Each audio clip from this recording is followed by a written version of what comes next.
दिखा रहे हैं। तो लिखा है, क्यों मैं यानी मैं इस विषय पर बात कर रहा हूं। आपके मन में उठ सकता है, या कोई पास्टर अभी मुझे सुन रहा होगा कि पास्टर डैनियल, आप ये विषय को सबसे पहली बात कह ही क्यों रहे हो? जिसका जैसा चर्च होगा उसका न्याय प्रभु करेगा। तो जिसके चलते ये क्वेश्चन आपके मन में उठ रहा होगा, तो मैंने रख दिया है और लिखा है कि जैसा चल रहा है चलने दो, जैसा चल रहा है चलने दो, सबके साथ अच्छे से रहो, किसी को कुछ मत कहो, गलत हो रहा है तो भी चुप रहो, गड़बड़ हो रहा है तो भी चुप रहो, और सबको कहो कि ब्रदर क्या बात है, आप बहुत अच्छे पास्टर हैं, आपका चर्च बहुत अच्छा है, आप बहुत अच्छे चर्च में जा रहे हैं। ऐसे बोलकर मैं चुप बैठ सकता हूं। मैं चाहता हूं कि मैं आपको वजह बताऊं कि मैंने ये विषय क्यों चुना और डैनियल राज इस विषय पे बात क्यों कर रहा है। मैं चाहता हूं कि ये चित्र देख लो, मुझे जैसा मिला और मुझे लगा कि आपको एक्सप्लेन करने के लिए इससे बेहतर चित्र नहीं हो सकता है। ये ऐसे भेड़िए हैं जो भेड़ों को, शीप्स को, मेमनों को नोच नोच कर खाना चाहते हैं। ये ऐसे भेड़िए हैं। अब इन भेड़ों का जिक्र या ऐसी बातों का जिक्र यीशु ने कहां किया था, और जिसके चलते मैं मजबूर हो गया कि आपको 7 तरह की कलीसियाओं से बचे रहना है, उससे दूर रहो। इस विषय पे मैं बात करने के लिए मजबूर हो गया। ये वचन ये वचन the book of John chapter 10 verse 12 and 13, यूहन्ना की किताब उसका 10वां अध्याय वचन 12 और 13। बाहर जाके देखो आवाज आ रहा है क्या? टोटल सीढ़ी तक, लिफ्ट तक। आइए पढ़ते हैं। लिखा है, मजदूर जो ना चरवा है और ना भेड़ों का मालिक है, एक ऐसा चरवा जिसको सैलरी पे रखा है, जिसको कहते हैं कि तुमको दिन के 100 रुपए मिलेंगे, हैसियत के मुताबिक, मालिक के मुताबिक, भेड़ बकरी को चराने के मुताबिक, उसके हिसाब से तुमको 100, 200, 500, 1000 जो भी तुम्हारी आमदनी रखी जाएगी या ठहराई जाएगी, उसके मुताबिक तुमको भेड़ बकरी चराना है। तो लिखा है कि मजदूर जो पैसे लेता है वो मजदूर ना चरवा है ना भेड़ों का मालिक है। ऐसा मजदूर, लिखा है, भेड़िए को आते हुए देख, या ये वाला चित्र लिखा है, भेड़िए को आते हुए देख भेड़ों को छोड़कर भाग जाता है। भाग जाता है। क्यों भाग जाता है? क्योंकि उसको अपनी जान की चिंता है। उसको भेड़ों की चिंता नहीं है, उसको अपनी जान की चिंता है। और भेड़िया उन्हें पकड़ता, किसको? भेड़ों को पकड़ता तितर बितर कर देता है।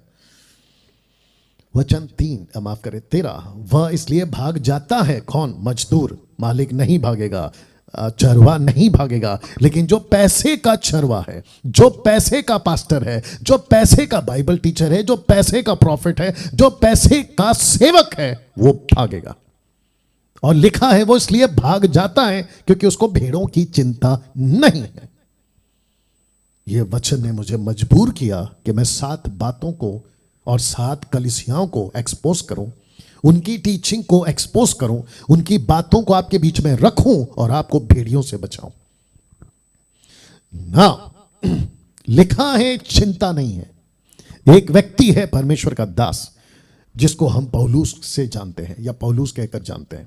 2 कुरिन्थियों 11 अध्याय वचन 28, 2 कुरिन्थियन चैप्टर 11 वर्स 28 लिखा है, और बातों को छोड़कर जिनका वर्णन मैं नहीं करता। इसका मतलब बहुत सारी और बातें हैं जिसको वो अपनी 14 किताबों में लिख चुका है। कहता है, सब कलीसियाओं की चिंता प्रतिदिन मुझे दबाती है। दूसरे शब्दों में, मुझे तकलीफ देती है, मुझे चैन से रहने नहीं देती। क्यों? क्योंकि मैं मजदूर नहीं हूं। पौलुस कहता है, मैं चरवा हूं। मैं भेड़ों का मालिक तो नहीं हूं, क्योंकि मालिक परमेश्वर है, लेकिन कम से कम मैं यीशु की भेड़ों का जवाबदेही हूं। जानते हो क्या लिखा है? इसी पौलुस ने प्रेरितों की किताब उसके 20 के 28 में, एक्ट चैप्टर 20 वर्स 28 में कहता है, अपनी और अपने झुंड की चौकसी करो, जिसे पवित्र आत्मा ने तुम्हें अध्यक्ष ठहराया है कि तुम परमेश्वर की कलीसिया की रखवाली करो, जिसे उसने अपने लहू से मोल लिया है। यीशु की कलीसिया महाराष्ट्र में, यीशु की कलीसिया रांची झारखंड गोवा में, यीशु की कलीसिया केपी यूपी एमपी में, यीशु की कलीसिया 29 राज्यों में और विश्व में, वो कलीसिया किसी पास्टर की जागीर नहीं है, बल्कि वो यीशु के लहू से खरीदा हुआ उसका झुंड है, कलीसिया है। यह आपको एहसास होना चाहिए। कुछ संस्था कहते हैं हम तो 40 साल से 50 साल से यहां तंबू गाड़ के बैठे हैं, हम जो कहेंगे वो पत्थर की लकीर है। जी नहीं, आपको पवित्र आत्मा ने अध्यक्ष बनाया और कलीसिया की जवाबदेही, रिस्पॉन्सिबिलिटी आपको कंधे पे डालिए, ताकि आप अपनी मर्जी से नहीं, यीशु की मर्जी से कलीसिया को चलाएं। यही पौलुस 1 तिमोथी 3:15 में कहता है, यदि मेरे आने में देर हो तो तू जान ले कि परमेश्वर का घर, इसका मतलब है जीवते परमेश्वर की कलीसिया, सिंगुलर फॉर्म नॉट प्लूरल, कलीसिया जो सत्य का खंबा और नींव है, उसमें कैसा बर्ताव करना चाहिए यह तुझे पता होना चाहिए। अब एक चित्र रख रहा हूं, मैं चाहता हूं कि उसको आप देखें। लिखा है पवित्र आत्मा हर युग में, हर सदी में, हर डेकेड्स में पवित्र आत्मा क्या करता है? हर युग में कलीसिया को भेड़ों से बचाने, सच्चे चरवाहों को तैयार करता रहता है। हर युग में, इस युग में मुझ जैसे 10% वालों को, जिसकी आंखें खोली, जिसकी बुद्धि को उसने खोला, किसने? पवित्र आत्मा ने। क्यों? क्योंकि कलीसिया को पवित्र आत्मा ही तैयार कर यीशु के द्वितीय आगमन के लिए तैयार करके रखेगा। यह उसकी जिम्मेदारी है। किसकी? कलीसिया की, पवित्र आत्मा की। और जिसमें इस युग के अंदर उन 10% में मैं खुद को शामिल करता हूं, और जिसके चलते मेरी बातें ऐसी हैं।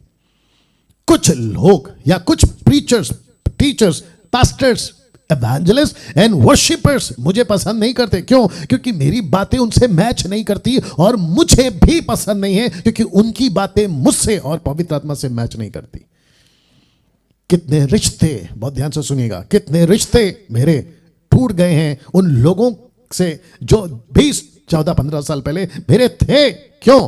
क्योंकि मुझे पता चला कि भेड़ियों से भेड़ों को बचाना है। मैंने कहा कि नहीं, मैं कॉम्प्रोमाइज नहीं कर सकता, मैं इस क्षेत्र में समझौता नहीं कर सकता। आप समझ रहे हैं?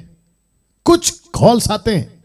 अभी बीच में मुझे इलाहाबाद से कॉल आया था, कोई मेनलाइन चर्च है, मुझसे पूछा आपका नवंबर का डेट चाहिए।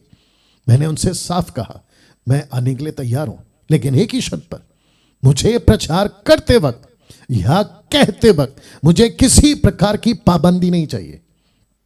मैं अपनी मर्जी से प्रचार नहीं करूंगा, मैं वही प्रचार करूंगा जो पवित्र बाइबल कहती है, यानी यीशु कहता है, वचन कहता है, मैं वही प्रचार करूंगा। यह साफ कहा मैंने, और ऐसा बोलने का दम मैं चाहता हूं कि हर प्रचारक करे। और जिसके चलते वो जो 10% प्रीचर्स हैं, मैं उनको भी बताना चाहता हूं, किसी प्रकार का कोई कॉम्प्रोमाइज नहीं करना। यीशु का पुलपिट, यीशु की कलीसिया और वो जगह जहां तुम बाइबल लेकर प्रचार करते हो, वो जगह आपकी नहीं है, उसको पवित्र आत्मा ने तुमको तैयार करके भेजा हुआ होता है। और अगर वहां तुम कॉम्प्रोमाइज कर गए तो बहुत बड़ा हिसाब देना होगा। और जब पौलुस ने कहा कि मुझे प्रतिदिन कलीसियाओं की चिंता सताती है, और यही वजह है कि मैं खुद भी, मुझे भारत की कलीसियाएं मैं जब देखता हूं, मैंने रखा है जिसके चलते मैं मजबूर हो गया यह कहने के लिए कि आजकल कलीसियाओं में तमाशे बहुत हो रहे हैं। मैं मजबूर हो गया। क्यों? डैनियल राज जी, आप ऐसे बातें क्यों करते हैं? इतना सख्त स्टेटमेंट आप क्यों देते हैं? चिंता के चलते, चिंता के चलते, कलीसियाओं की चिंता के चलते, कि कुछ भी ठीक नहीं हो रहा है कलीसियाओं में। जब आप 7 तरह की कलीसियाओं की बातों को सुनेंगे, या दोस्तों अभी तक कैसा लग रहा है? कमेंट्स में टाइप करते जाएं, बताते जाएं। मैं साथ ही साथ उन लोगों से भी बात करूंगा जो मुझे पसंद नहीं करते, कोई दिक्कत नहीं। आज नहीं तो कल यीशु पवित्र आत्मा आपकी आंख खोलेगा, तब तुम्हें समझ आएगा, तब तुम्हें समझ आएगा। यीशु के पीछे लोग तुरंत नहीं चले थे, पतरस के पीछे लोग तुरंत नहीं चले थे, पौलुस के पीछे लोग तुरंत नहीं चले थे। और वैसे ही आज भी यीशु की तरह बात करने वाले, पतरस पौलुस की तरह बात करने वालों के पीछे वो लोग भी जल्दी से नहीं चलेंगे। ये बात तो तय है, और मैंने ये गांठ बांध के रखी है, मुझे भी पता है। You understand? पौलुस कहता है पहले तो मैं ऐसा था तुम्हारे लिए कि तुम अपनी आंख तक निकाल के दे देते, लेकिन अब सच कहने के चलते क्या हो गया, मैं तुम्हारा बैरी हो गया। तो जिसके चलते, क्योंकि मुझे भी कलीसियाओं की चिंता है, अपने महाराष्ट्र की चिंता है, क्योंकि मैं यहां पे रहता हूं, यीशु की कलीसिया अभी